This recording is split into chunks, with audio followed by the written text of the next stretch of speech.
Je dobrá doba na investice a do čeho se vyplatí uložit peníze? To jsou otázky na ekonomku a finančnici z mnohamiliardového fondu Hartenberg Martinu Špacírovou. Dobrý den, vítejte ve Flow. Dobrý den.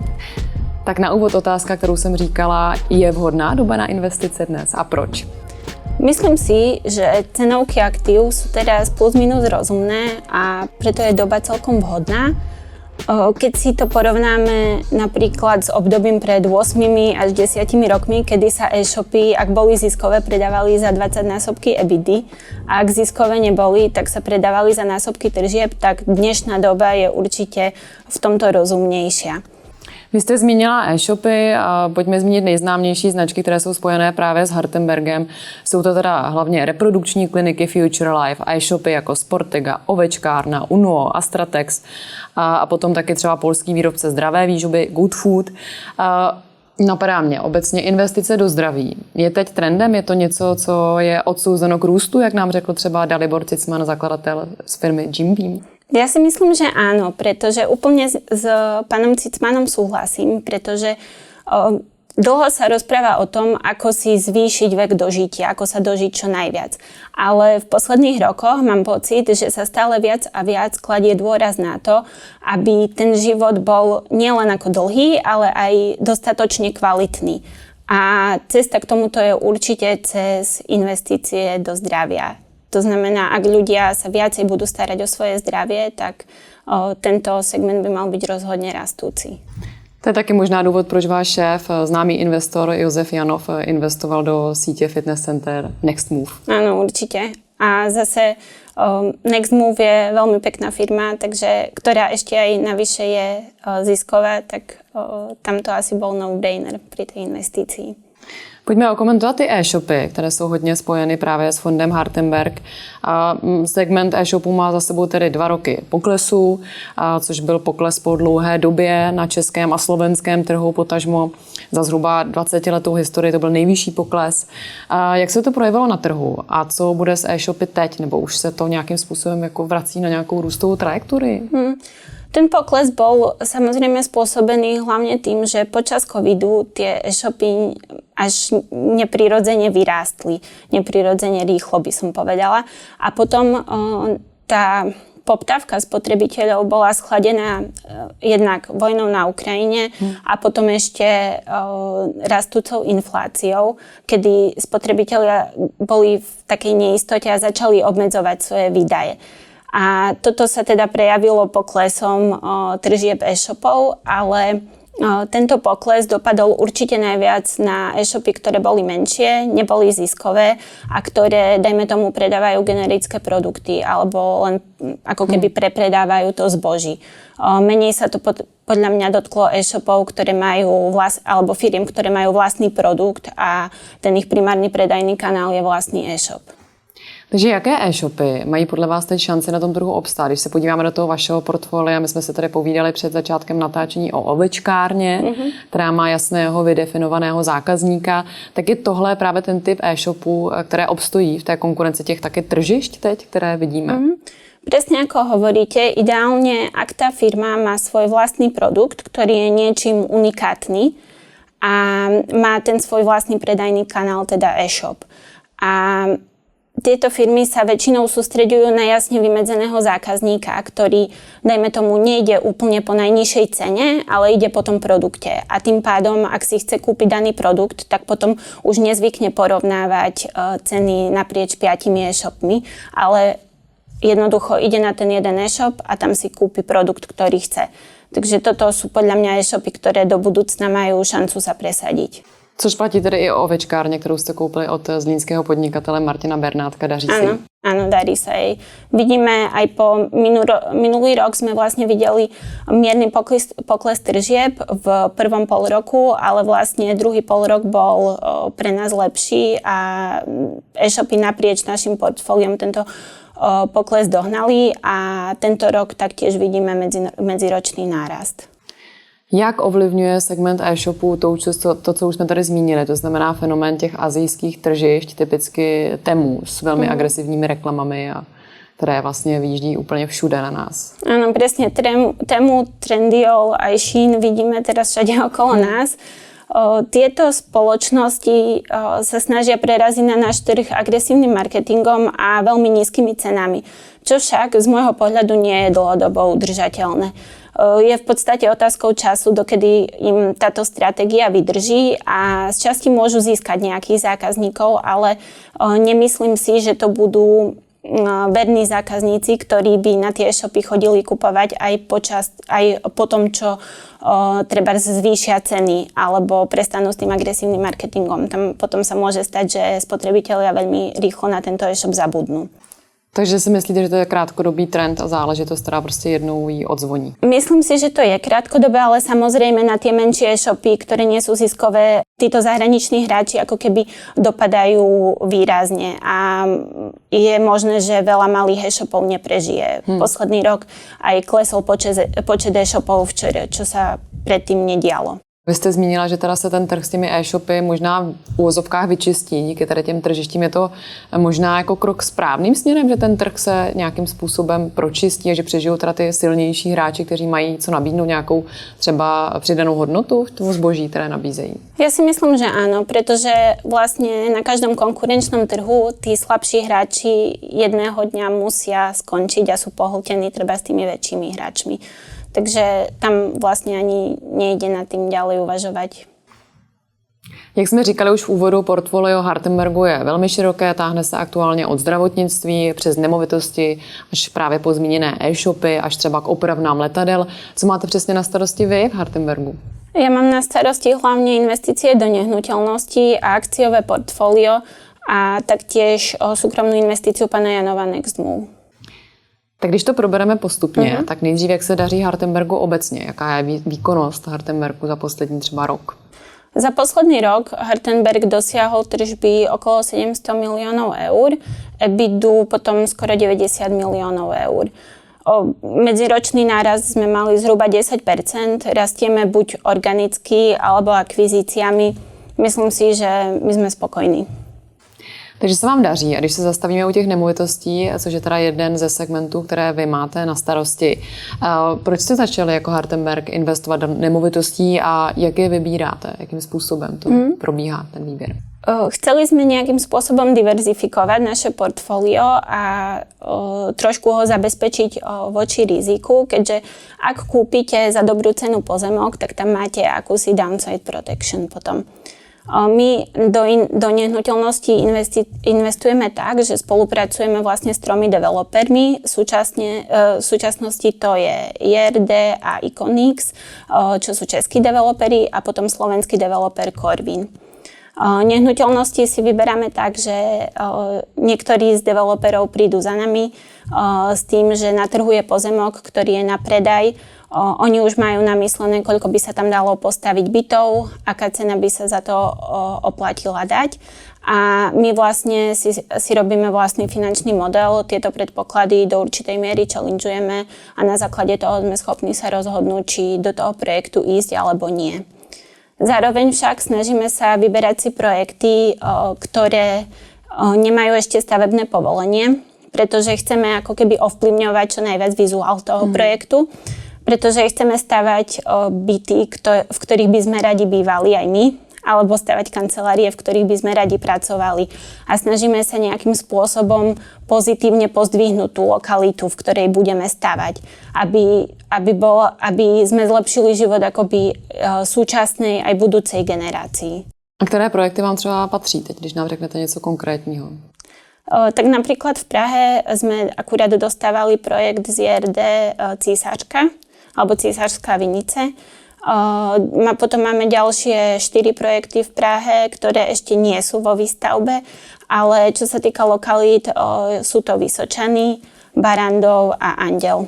A vy si můžete teda ovlivňovat i ty vizualizace nějakým způsobem, to, jak to bude vlastně teda vypadat, jak jste říkala, tak to musí být docela jako zábavná součást práce, ne?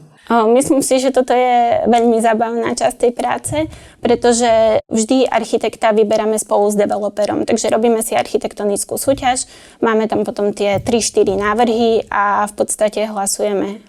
Často aj s ostatnými kolegami, ktorí trebárs na tých projektoch nepracujú. Říkáte, že nemovitosti mají takovou downside protection, znamená to, že na nákupu nemovitostí, když se budeme bavit třeba o velkých městech, prostě nemůžeme prodělat? Ak ten pozemok kúpite za rozumnú cenu, tak v podstate je to veľmi ťažké potom na tom prodelať. Takže to je taková nejvíc jistá vlastně investice asi. Áno, z nášho portfólia určite. A jaký očekáváte vývoj na českém trhu s nemovitostmi? Porostou ceny nebo přijde nějaké ochlazení další? Tak ceny asi každého aktíva sú dané nabídkou a poptávkou. A keďže tá nabídka v Prahe trebárs je dosť limitovaná, pretože povoľovanie stavieb trvá dosť dlhý čas, ale zase tá poptávka tu je hodne silná, tak tie ceny nehnuteľnosti jednoznačne budú rásť. Pozrite, v Prahe sa stavia teraz okolo 5 až 6 tisíc bytov ročne. Rovnaký počet bytov sa zhruba tento rok má predať.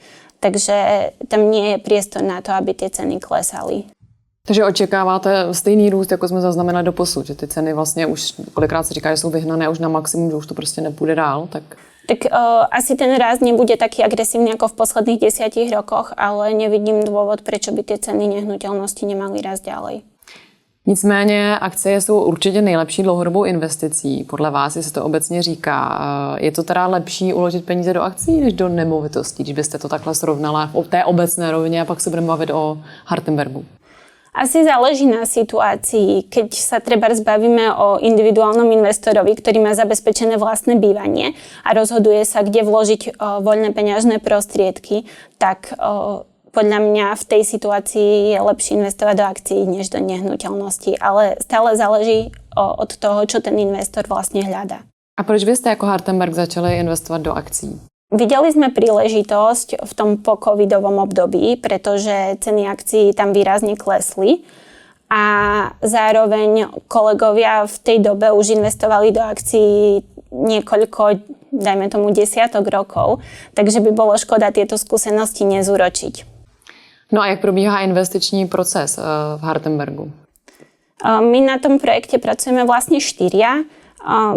Ten investičný proces vyzerá asi tak, že ktokoľvek z nás môže prísť s nápadom, do ktorej akcie investovať. Máme radi akcie, ktoré sú, dajme tomu, na prvý pohľad lacné a potom si tú ich cenu podložíme nejakou detailnejšou analýzou.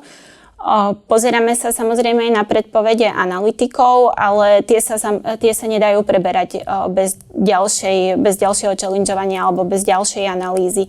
Spravíme si trebárs oceňovací model a na konci vlastne ten jeden kolega, alebo ten jednotlivec, ktorý príde s návrhom tej akcie, tak ju ostatným odprezentuje a my hlasujeme a potom vlastne, ak väčšina zahlasuje za, tak tú akciu kúpime. A jaké jsou v současnosti vaše úspěšné a naopak neúspěšné akcie?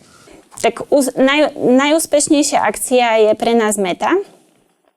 Tu sme kupovali v rôznych obdobiach asi v posledných 2 rokoch a Meta je pre nás jedna pekná firma, pretože jej tržby, myslím, okrem roku 2022 rástli medzi 15 až 40% ročne, čo je neuveriteľný rast a je schopná si udržať EBITDA maržu 45%.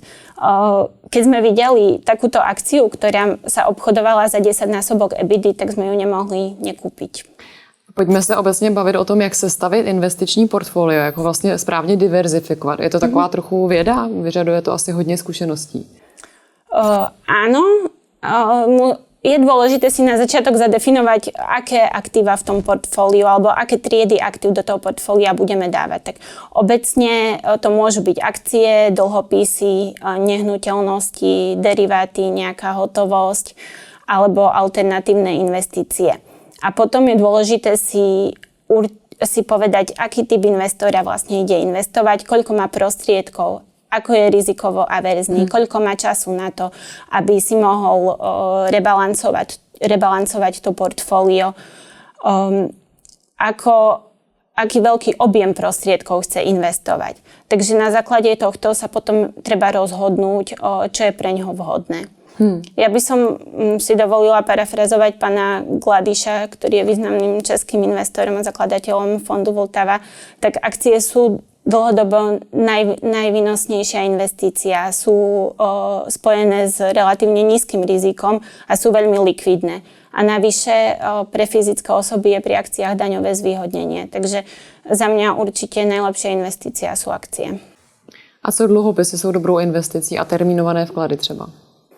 Dlhopisy môžu byť dobrou investíciou treba v prostredí vysokých úrokových mier, ako to bolo v poslednom období.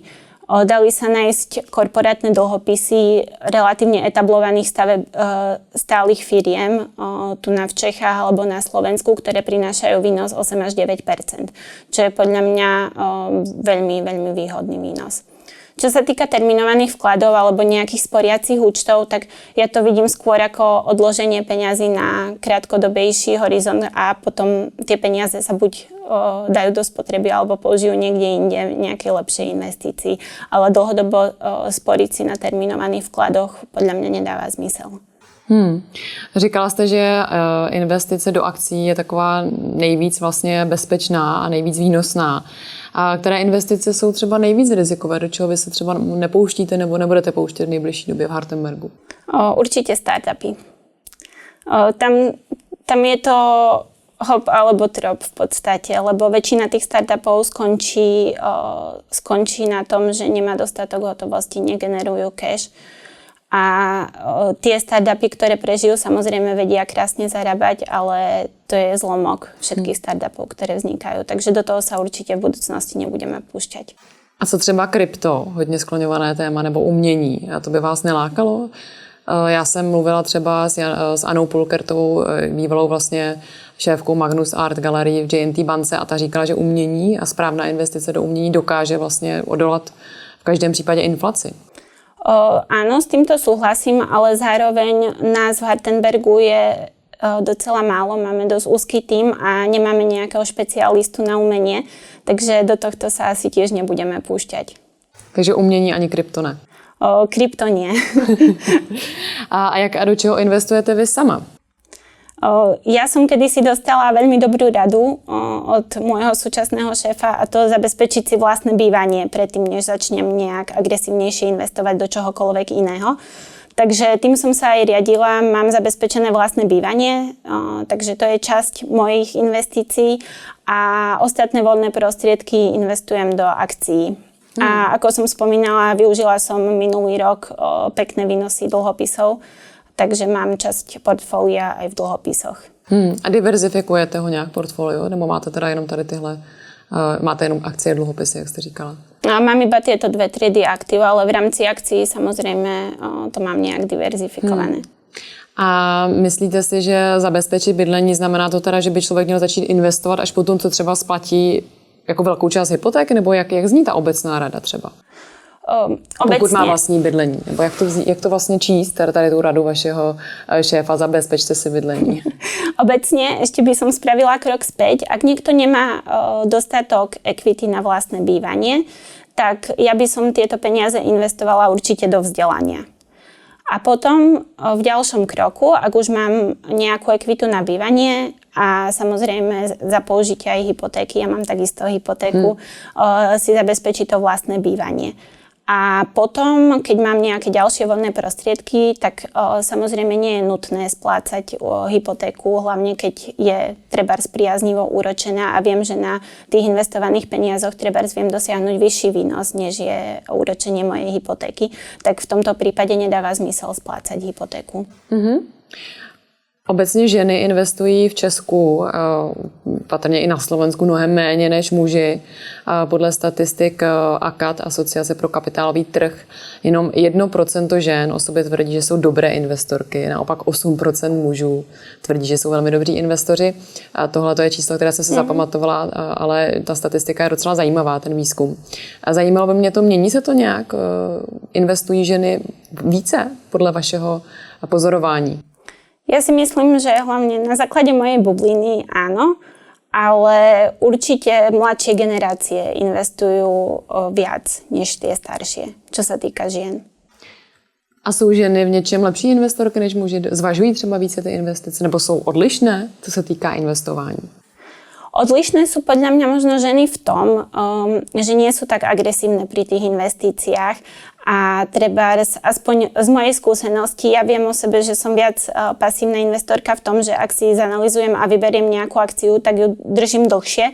Kdežto ak sa porovnám s kolegami v práci, ktorí investujú takisto do akcií, tak oni viacej to svoje portfólio, dajme tomu, rebalancujú, viacej nakupujú, predávajú, určite majú viac obchodov za rok ako ja. A jak si stojíte v poměru ženy muži v Hartenbergu vlastně? Ak nerátam partnerov, ktorí sú dvaja muži, tak ten tým máme 50/50. My vlastne vždy na projektoch sa snažíme pracovať traja ľudia, jeden partner plus dvaja ďalší kolegovia a väčšinou tie týmy vyjdú tak, že ich skladáme jeden muž a jedna žena. Zistili sme z historických pozorovaní, že nám to takto dobre funguje, pretože každý má svoje silné a slabšie stránky, aj čo sa týka nejakého vyjednávania, aj čo sa týka hard skills, takže takto sa nám to zatiaľ osvedčuje. Co vás vlastně baví na vaší práci? Může být investování i zábavné? Áno, určite. Investovanie je veľmi zábavné, zaujímavé a absolútne nie je nudné. Každý ďalší projekt, ktorý analyzujem, tak ma naučí niečo nové. To považujem za veľkú výhodu tejto práce a zároveň pomer individuálnej práce a práce s ľuďmi je pre mňa veľmi zaujímavý a výhodný. Byste chtěla být vždy investorku, nebo vás nějak k tomu zavál osud, vaše cesta? Mňa k tomu zavialo to, že som si vybrala ako vedľajšiu špecializáciu na magistrovi oceňovanie podniku a mňa to strašne bavilo a vtedy som sa rozhodla, že vlastne chcem pracovať v tejto oblasti. A jak se dá tahle práce skloubit s péčí o malé dítě? Protože vím, že máte malé dítě jedno. Áno, tak v tomto je dôležitá hlavne flexibilita v práci a nejaká dohoda s tým zamestnávateľom, kedy ja mám čiastočný úväzok a zároveň môžem čiastočne pracovať z domu, čiastočne z kancelárie, takže toto je pre mňa fakt zásadné. A myslím si, že viac zamestnávateľov by malo ženám poskytovať túto flexibilitu, pretože po návrate z materskej je toto vlastne ako keby rozhodujúci dôvod, ktorý ženy uvádzajú, že prečo sa nevracajú do práce, pretože nemajú dostatočnú flexibilitu. Možná na závěr nám ještě řekněte, na co se chystáte do budoucna, jestli můžete prozradit nějaké nové akvizice, chystané nebo nějaké nové projekty, kterým se budete věnovat v Hartenbergu. Vlastne tento rok sme zvládli dokončiť akvizíciu 3 pozemkov a dívame sa teraz na ďalšie 2 e-shopy, ale keďže tie transakcie stále prebiehajú, tak to nebudem môcť komentovať detailnejšie. Každopádně moc děkujeme za rozhovor. Naším hostem byla Martina Špacírová z investičního fondu Hartenberg. Díky moc. Ďakujem pekne.